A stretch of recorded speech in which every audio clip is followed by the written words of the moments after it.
Hello, everybody. This is Danny from Deep South Homestead. Coming to y'all this morning with my porch time. I'm doing it live streaming. Seems like the last 3 videos that Wanda and I have put up, it's taken us between 12 and 18 hours to upload these videos. Our upload speed has dropped dramatically, so I guess we're going to have to get back with the phone company and see what we can work out about that. It's just taking too long to upload a movie. So we decided to go live again with this morning. Or today, let me say, the 19th just happens to be mine and Wanda's anniversary. So, we also have another video that's coming out today. It's her gift to me, which will be on air today also. Y'all can watch it, and I'll watch it when y'all watch it. I haven't seen it yet. Looking forward to seeing it. I decided to go and do live this morning just simply because the upload, like I said, it's just taking too long to do. One of the things I want to chat about this morning, and it's not going to be a long chat because we have to get out and get to work this morning before it gets too hot. And talking about too hot, that's one of the things I want to mention is I was noticing yesterday that we have a huge high pressure system that has built back over the center of the United States again. They were saying that we're fixing to go back under heat advisories here again, possibly up to 110 to 115 degrees at some points. And that's just another weekend, a whole week of relentless heat that it's just killing us here. I mean, gardening, you might as well say gardening is almost over here for us because of that. It's just almost impossible to grow anything out here in this relentless heat because of this. And I don't know what to say. I mean, the weather this summer has just been horrendous. It's not been any kind of weather for gardening or doing anything like that. And it doesn't look like it's getting any better anytime soon. And as a result of that, I was going to tell y'all Sunday, Sunday it was a little after dinner. Wanda and I were sitting here in the house and the heat was just really bad. It was like 100 degrees outside and our power went off. And I didn't think anything about it right to start with. And we sat here for a few minutes, she and I talking about it. And I told her, I said, I might ought to call my neighbor to see if theirs is off also, because it could be that something just happened to our power. So I called my neighbor, who is a law enforcement officer, and he told me, he said, yeah, we've had 3 cities went down around us right here. And the grid system has went down. And I thought for a minute, and I said, wow, this is really unusual. So I didn't really think too much about it at the moment, but the more I thought about it, I was like, well, 3 cities went down at one time. I was like, that's parts of Hattiesburg, Stone County, and I think it was Lumberton or somewhere else. He told me that it went down. And I began to think about that, and it kind of unnerved me there for just a few minutes. I was like, wow, could this be like a grid attack or something?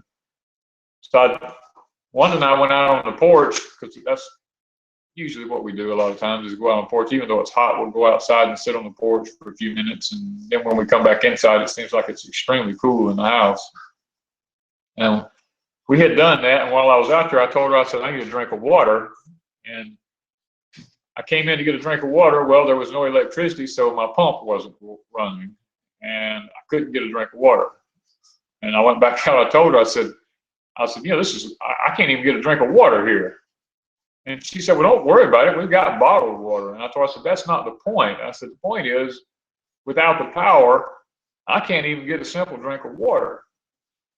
And I told her, I said, but I could go get the generator, I suppose, and I could hook it up to the house because my house is generator ready. And I said, I could do that and turn the pump back on and get water, I suppose. And she kind of laughed at me and told me, she said, well, not really. She said, because you've used up all the gas in the cans in the lawnmower and you haven't replaced the gas.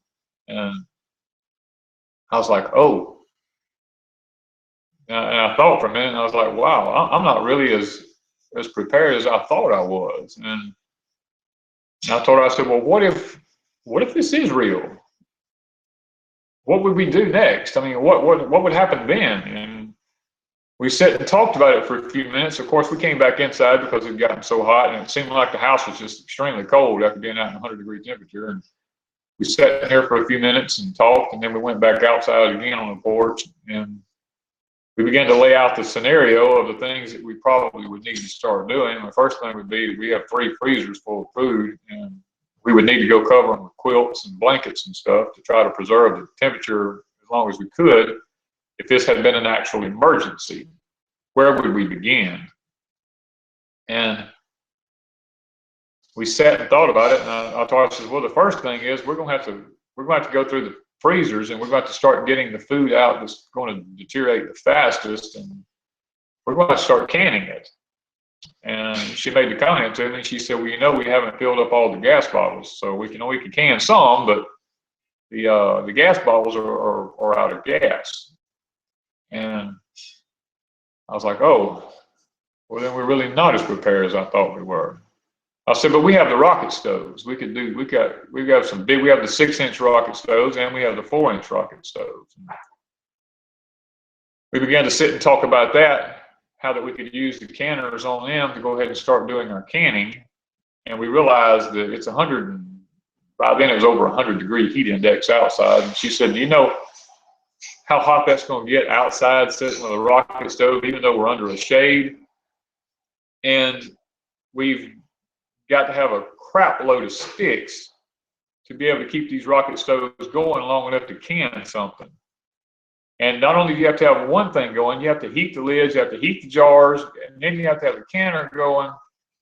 She said we have to have 2 rocket stoves or 3 rocket stoves going at one time to keep all this stuff going. And that's a lot of sticks. That's a lot of heat out here to deal with. And as we began to think about this scenario, we was already up to almost an hour without power. And it really began to make me think, just what would a person have to go through if the grid went down and you had to try to start salvaging everything you had in freezers trying to get them put up. And I know a lot of people is going to go, oh, well, I'm off grid, so this wouldn't be a big issue for me. And I do get that. I do. And this is the one time that being off grid would be a blessing. But the fact of the matter is that if it had been an EMP, even if you were off grid and you had a solar system, it still wouldn't work. And the bottom line is not everybody can afford solar. And if I had to guess and say out of all the subs or all the people who watch us online, there's probably only about less than a dozen that I know of that is actually off grid to the point where it wouldn't be a big issue for them. And with that being said, the predominantly large amount of the people who watch us are on the grid. So therefore this chat, I guess, basically would be to you. And it was really an eye-opener. And that wasn't the main thing that really got our attention. We had a fellow sub contact us yesterday and asked could they come by the house and talk to us. If they had something really important they needed to talk to us about. It's pretty urgent, and we told them, yeah, come on by. We didn't know what they wanted to talk about. But when they got here, they started talking to us about the power that had went down, because they live, you know, a little ways away from us, but not too far. And they were talking about how it had shocked them and it had made them start thinking about how ill prepared they were. And we began to explain to them how that we felt the same way. And we began to sit and go over some different scenarios. And of course, they were a little bit older in age than we are and a little bit less prepared. And it really got us all to thinking about how much more prepared we really need to be, because this is something that could happen while I'm sitting here doing this video. It could actually happen. And I dare say that there'd be very many of us that would be prepared to the point that we need to be prepared to. So this morning, this chat is just basically about, we need to stop and think about really where are we at with our preparation. Do we really have the things that we need to be able to prepare or to survive and to be able to get where we need to be with our food system, our water system, and all that. Because me being as prepared as I think that I am, it really opened my eyes that I'm not prepared all the time. Now, a lot of times I am ready, but there are times when I get lax and I'll use up all my gas because I feel a need that it needs to be rotated out. And like the gas bottles are it's just laziness on my part. I just haven't taken them back to town and got them full. There's just times that we don't think about what we need to be doing just simply because things are so convenient for us at the time. And I think that's what's going to get most of us. We will be prepared for a lot of the time, but there's going to be times that we're not going to be prepared. And this is something where we're going to have to change our mindset and say, you know what, on a daily basis, maybe we need to make a schedule. Maybe we need to make a list of some sort and every day look at it and say, okay, today, what have I used out of my list that needs to be replaced, or maybe I need to upgrade in some area, need to make a better preparation in certain areas, because it really was an eye-opener for us. And I know a lot of y'all look at us as being really prepared for a lot of things. And food-wise, yeah, we probably are. But, you know, and water, yes, I could have gotten water. I could have went out to the well and I could have hand pumped some out. Could have done that. But the fact of the matter is, Wanda and I were talking about, when we talk about being prepared, to what extent are we expecting to be prepared? Are we looking at it like we want it to be like it is now? Because in the event of something like that happening, it's not going to be, life is not going to be like it is now. And we have to quit comparing it to that. We have to start thinking about, what will it be like if something happens? And it was really a rude awakening to Wanda and I, because we stopped and we talked about this for, I guess, probably for the whole hour that the power was down, is to what extent do we want to be prepared? How well do we want to live without electricity? And we realized just what we need to have on hand. We realized just how hard it's going to be to actually, we say, well, we have food and we would can it if the power went out. We realized just how much effort that's going to take. It would probably, with what we have in the freezer, it would take us a good 3 days of steady canning to probably take care of our freezers. And that's nonstop, and it's heat. And I just don't know, with our health issues and our, you know, in the heat that we're having right now, if it was to happen during this time of the year, if we would have the strength to, and the resources, the sticks, to be able to use rocket stoves, or, of course, we do have firewood stacked up, and I have been gathering firewood, and we could use firewood over a lot larger fire, but it's a lot harder to control a pressure canner over heat like that. You need a pressure canner, the heat has to be where you can control it really, really fast, because if not, it can overheat extremely fast and actually blow a canner up. A water bathing is not so bad, because you're basically just boiling the water in it. You can control the temperature in it a little bit better. But this is just some of the thoughts I had this morning about, we need to really stop and maybe make a list of things that we think we'll need if something should happen to the power system. And we need to try to become more sustainable during that time. We need to think about the weather conditions. Is it like it is now? Is it in the triple digits? Because we're going to have triple digits for the next week here. It's irritating to me, but there's nothing I can really do about it. The fact that we just have so much heat this year, it's like it just will not go away this year. And then that's just, I don't know if it's part of the curse that's fallen upon this country because it's turned its back on God. I'm not sure if it's just a cycle in nature. They're telling us here that the last time this type of thing happened was in the late 1800s.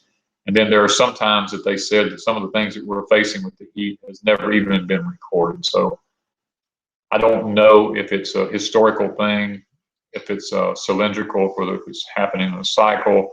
or if it's just a simple fact that God maybe is lifting his hand up off this country because of the fact that good people are doing nothing. I mean, I think it was Big Bear who said on his in one of his videos the other day is all it takes for things to go wrong is for good people to do nothing.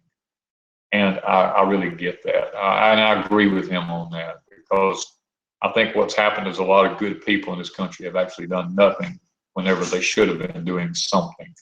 And we sit back and we tend to want to live in our own little world, not realizing that our fellow brothers and our fellow sisters need us. And that's, as y'all heard me say before, that's one of the reasons that we do this YouTube channel, is so that we can help our fellow brothers and sisters understand a little bit about how to survive and how to raise things and how to make it through some hard times. And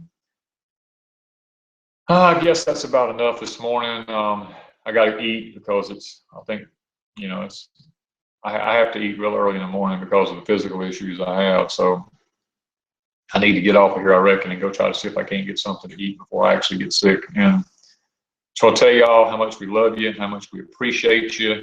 And thank y'all for subbing to us. Thank you for watching us and giving us part of your time, because that's important to us. That's one thing you can't get back is your time, is once you've given it to us. And that means a lot to us.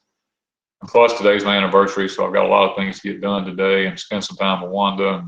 And just, she and I need to just stop and think about, life in general for ourselves and what's coming up in the near future and where we want to go and how we want to get there. So thank y'all for taking the time to listen to this program this morning. I want to tell you how much I love and appreciate you. So we'll see y'all on the next video.